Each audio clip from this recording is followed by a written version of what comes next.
I got to hear something. Here we go. Hello, you've reached the voicemail of Erin Weinshank. Your message is very important to me, so please leave your name, number, a brief message, and I'll return your call as soon as possible. Thank you and have a beautiful day. At the tone, please record your message. When you've finished recording, you may hang up or press 1 for more options. To leave Thank a you for callback joining number, me. I'm press Paula 5. Gloria, and on this show, we like to go farther down the rabbit hole. Aaron, it's just Paula. I'm just getting some footage for our show today. I just wanted your beautiful voice. Thank you. Bye. Erin Weinshank, and I was so touched by the beauty in her voice, and I listened to it. I don't know, I sort of went into another state where I realized, because I know her through Alan, that there was something I could do to make a connection, to bring that divinity out more into the world, to bring that lilting voice of the goddess more into the world.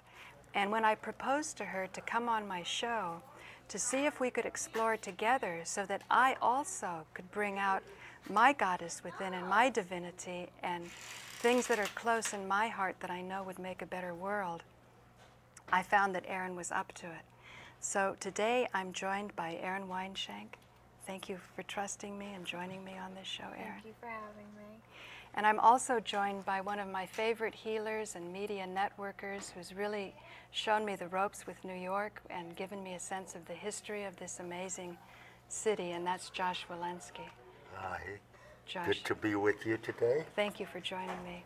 So Josh, what I want to do is introduce the idea of what I had in mind, which was to, Erin, when we were first setting up the shots, she said, I was asking, are you disturbed by having a ladder behind you? Because some guests might feel that it's not professional or they're not being respected because the set looks unusual.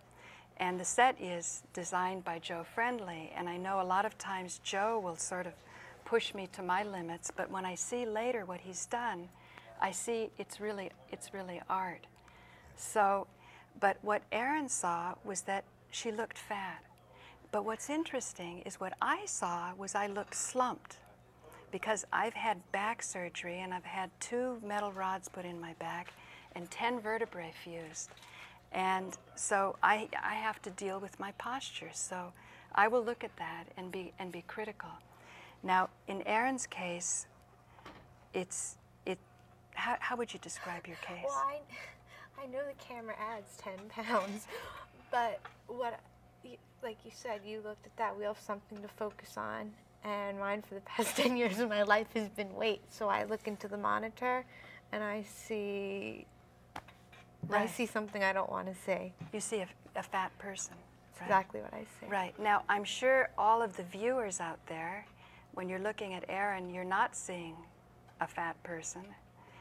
Well, you're not seeing any person, because if it's like what the monitor is, you're not on Erin. Can we get a shot of Erin?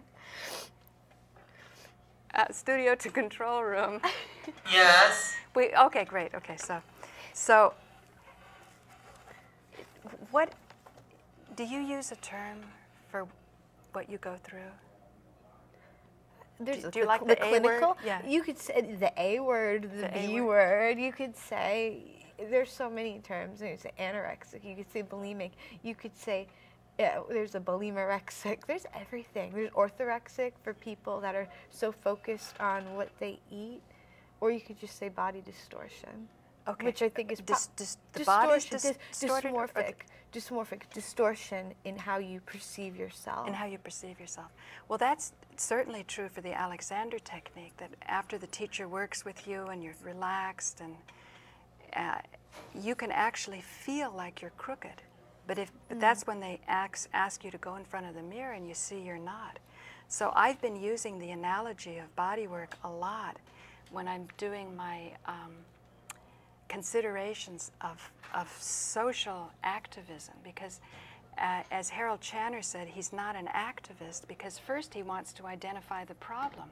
If you haven't identified what's really going on, you can put a lot of energy thinking you're doing the right thing, and you're actually going in an opposite direction, which is a very painful process to go through.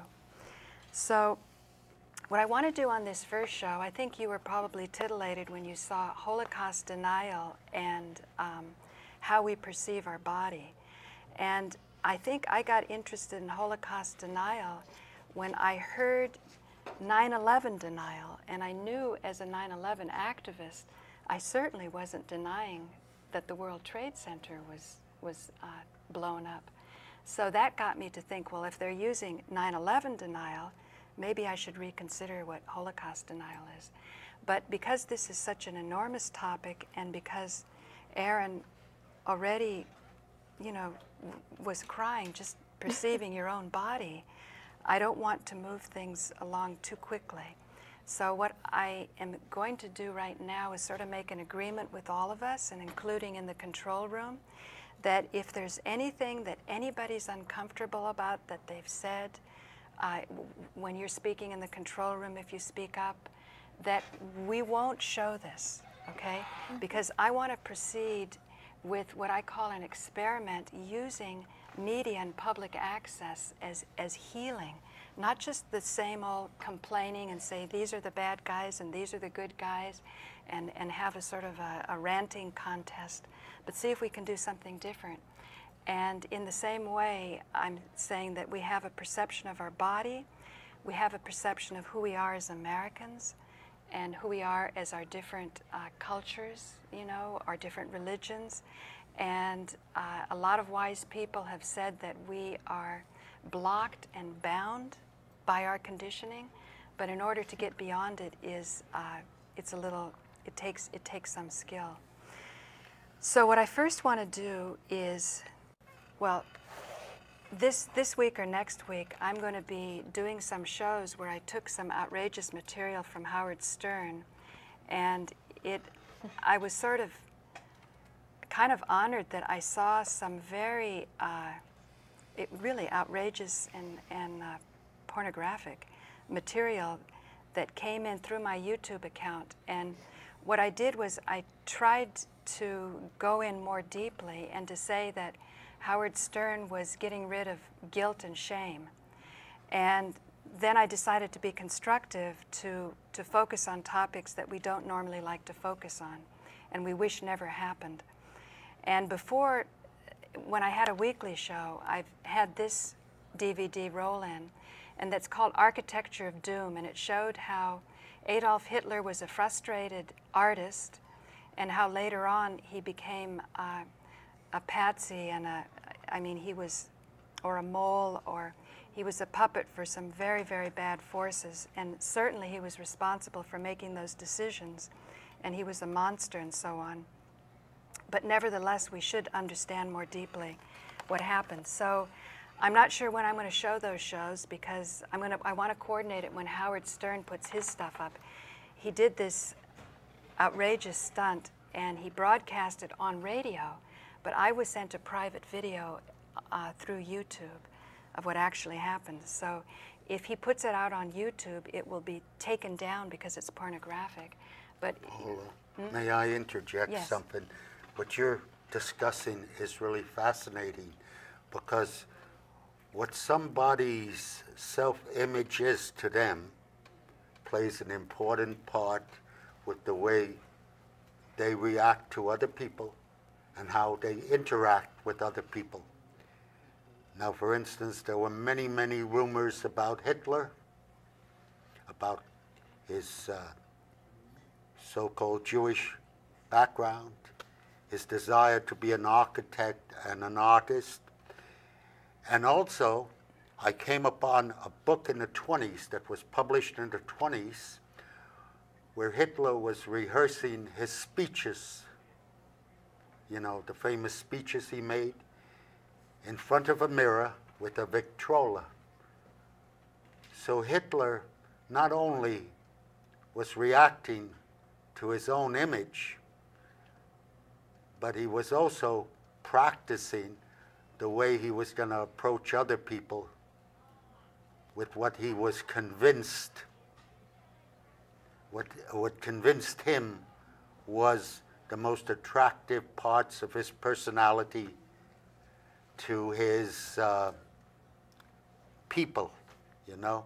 And I wish I had that photograph here where I could show you Hitler rehearsing his speeches in front of an old Victrola and a mirror for hours and hours. Do you think his tragic flaw was arrogance? Well, it is a tragedy. It's a tragedy for all of us. But was his flaw arrogance in his character, his perception of himself? He was arrogant? Yes, very much so. It was very arrogant. Because I think when Harold Channer interviewed my father, and he was talking about when the Nazis first came into Greece in the Second World War, initially the Greeks were sympathetic with the Germans because they knew how much they suffered through World War I. But because they were so arrogant, he said it took 30 days for that to change. But does that trigger anything in you? Anything about perception, or have you ever reflected on world history at your young age? I like history. I never correlated it to this, but having listened to what you just said, Josh, the mirror can be your best friend or it can be your worst enemy. There are a lot of, just even bringing up the idea of Hitler, there are a lot of self-healing techniques where you're supposed to look in the mirror and say, I accept you, I accept you, I accept you. It just depends. It depends. You can repeat as much as you want, and as much as you repeat something, you accept it. Hitler looked into the mirror and practiced that speech, and you said arrogance. I would say even he was oblivious. He believed what he said. No matter, it could have been. But he wanted to practice whatever he was saying to say it better, more effectively. But the more you say something, the more you ingrain something in your head, you believe that. So I could say, I'm fat, I'm fat, I'm fat, and I believe that. That's what the mantra has been for so long. So that's what I thought of. That's when you talked about that, Josh, that's exactly what went on in my mind. That the more you say something, you believe that. And of course he wanted to perfect his skill and, work on his rhetoric and his delivery, but that man, I think Hitler believed everything he said. Right. Do you think he believed everything he said? Yes, he did. And as a matter of fact, what convinces me he probably believed a lot is that he probably would have gotten away with what he wanted if he didn't make 3 fatal mistakes, which was to, pick on too many enemies at the same time. But he really was going a long way, in accomplishing what he intended to accomplish. But he was also fueled along by powers behind him, so maybe he really wasn't that great. But just in terms of how he became vulnerable and susceptible to evil forces, I think that's the big question. When somebody tells you you're not fat, what do you think about? Do you trust what they're saying? No. You don't trust. Why do you think they're saying it? Because they don't know something that you know? At this point in the games, everybody knows my business, so I just don't believe what I'm told. I feel like it's being told to appease me. Right. At this point, it's what I say. Right. And then you get to a point. This has been going on for such a long time in my life, so it's addictive. It is. I think it very much in its own ways is an addiction because I wake up and have, certain rituals. How do I feel? What do I do? How do I cope with things? It's emotional. There's a lot involved. It's more than just looking in the mirror saying, you're a fat ass. It's more than that. Of course. More than that. Of course, of course. What I had wanted to do was roll in a tape of a teacher of mine in the past named Klein, and he wrote a book called Transmission of the Flame, maybe I should come in on here. You want me to be? Anyway, transmission of the flame refers to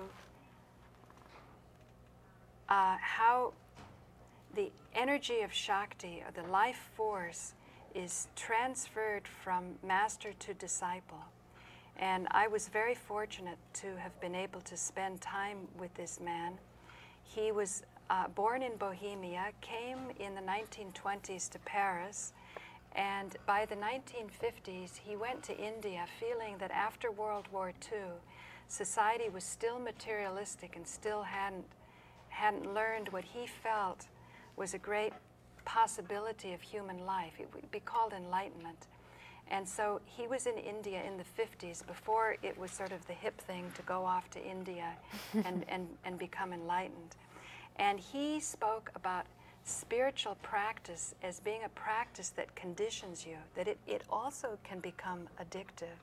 And he said that when you become highly conditioned, then you can't approach life with freshness and so on. So what I want to try to do now is roll in a little bit of Jean Klein speaking to a group in Santa Barbara, and we will roll in as much as I feel people are comprehending, because the tape is a little bit old, and he was probably in his 80s when he was speaking. So let's try rolling in that tape of Jean Klein and then do a wide shot. Before the question.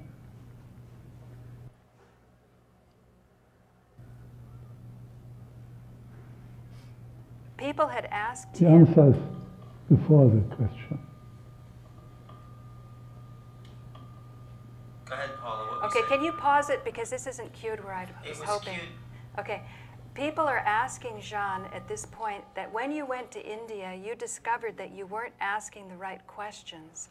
And my research lately with directed energy weapons and some of the problems that are going on in the 9/11 truth movement, so we can perceive how the towers came down, I'm beginning to think that we're not asking the right questions. So it's not a matter of whose school of thought is right or who is a COINTEL operation, but it's a matter of understanding the questions to ask and then why we're asking them.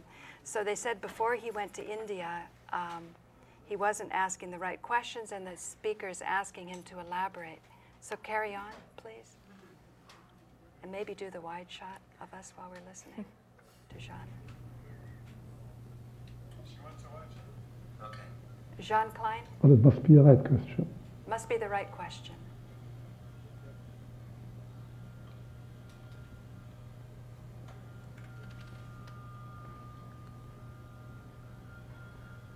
The right question is free from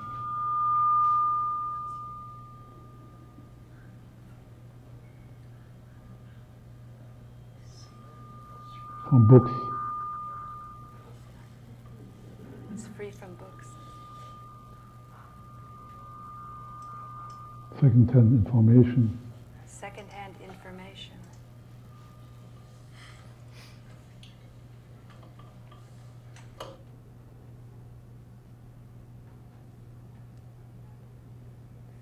It must be really your own question.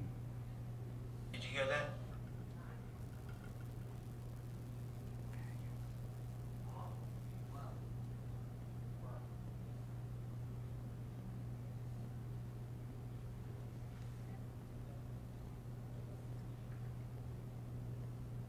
And very often,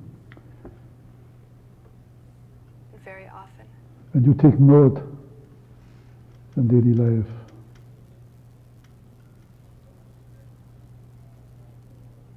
and there's taking note, it's not a point of view which takes note.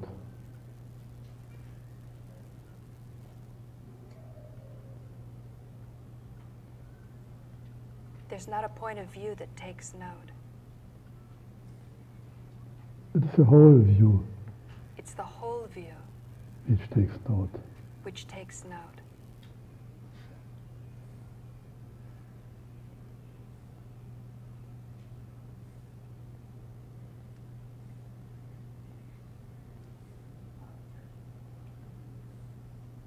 generally, when we take note, immediately we go through the discriminated mind. We judge, we compare, we evaluate. We have no more the freshness of taking note.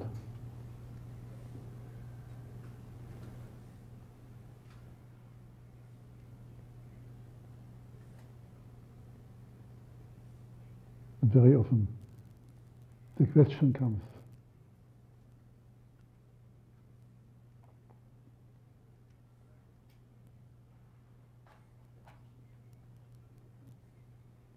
the right questions come. Otherwise, when it goes through the discrimination of the mind, it is memory.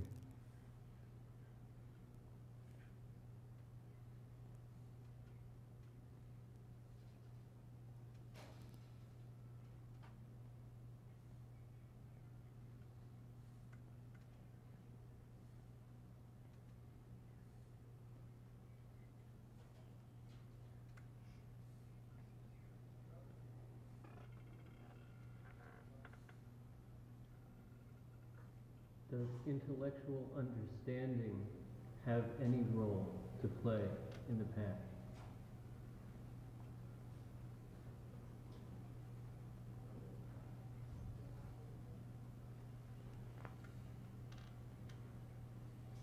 What was that? Does intellectual understanding have anything The to play? intellectual understanding should be go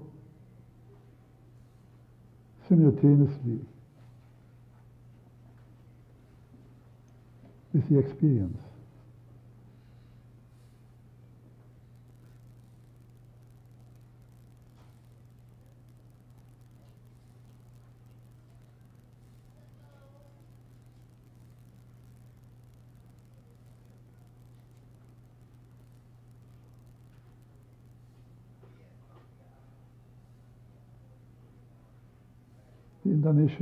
The intellectual understanding should be concomitant with the experience. Concomitant with the experience.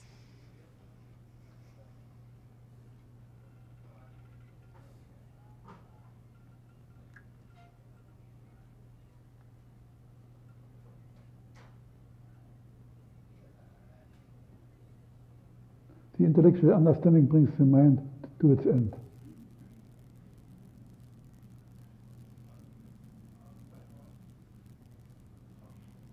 The intellectual understanding The mind brings the gives up mind what is beyond the mind. to the end. The mind gives up what is beyond the mind.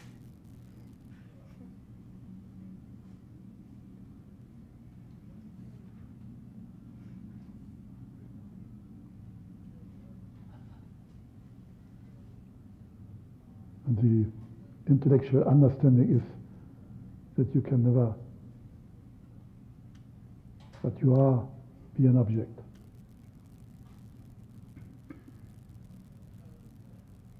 All what you are looking for, achieving, striving through techniques and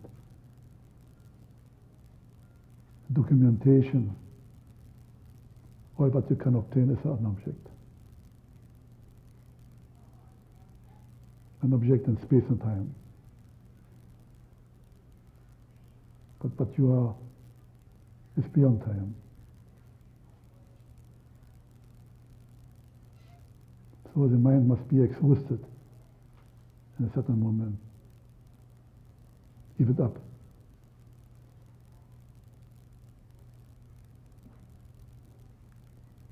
It is not a giving up, like upgiving, it gives up.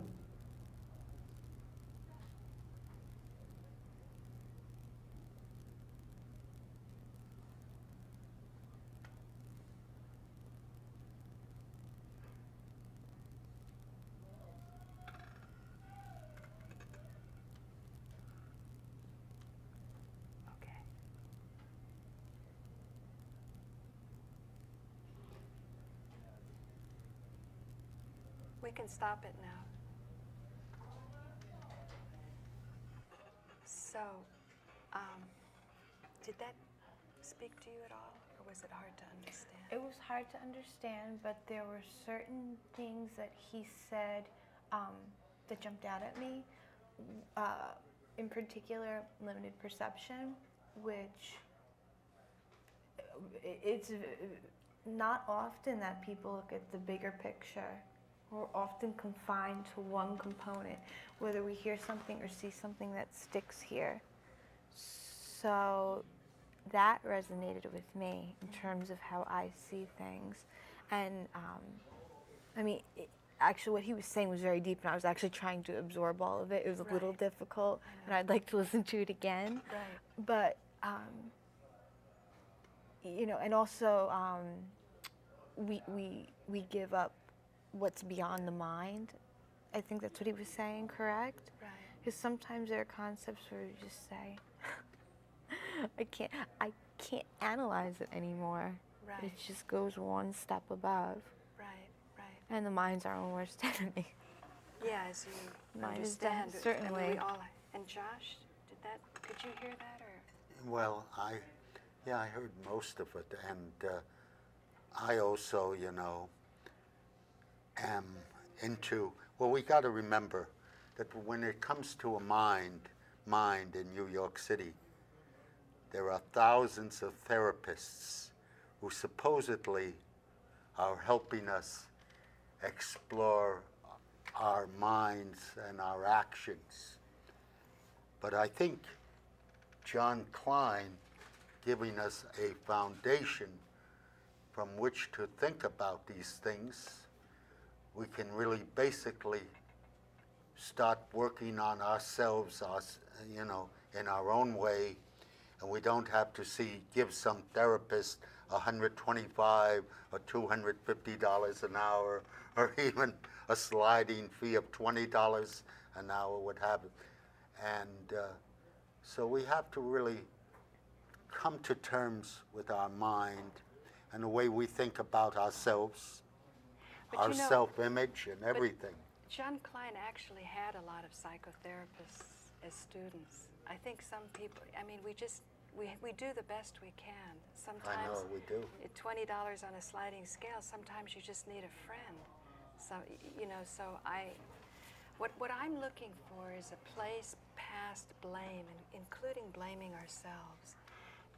You said, I actually just wanted to add what you said. I agree with it to a certain extent. I think sometimes how much? 1 minute?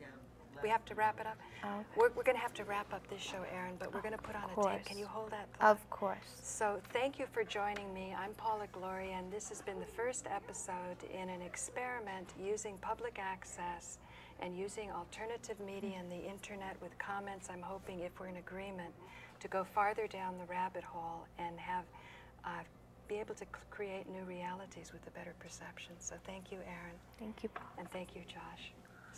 Stay tuned. So if you want to put another tape in, or just keep this one rolling. And I'll edit it. Yeah, I'll edit it later.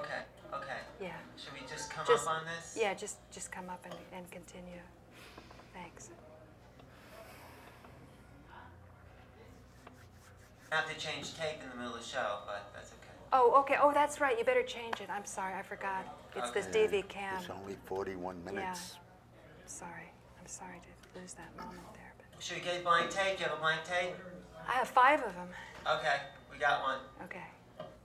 Oh, all I was going to say is I agree. Oh, no, hold it. I want that thought.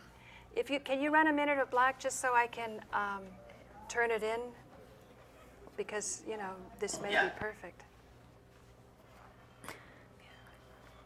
I really like the set.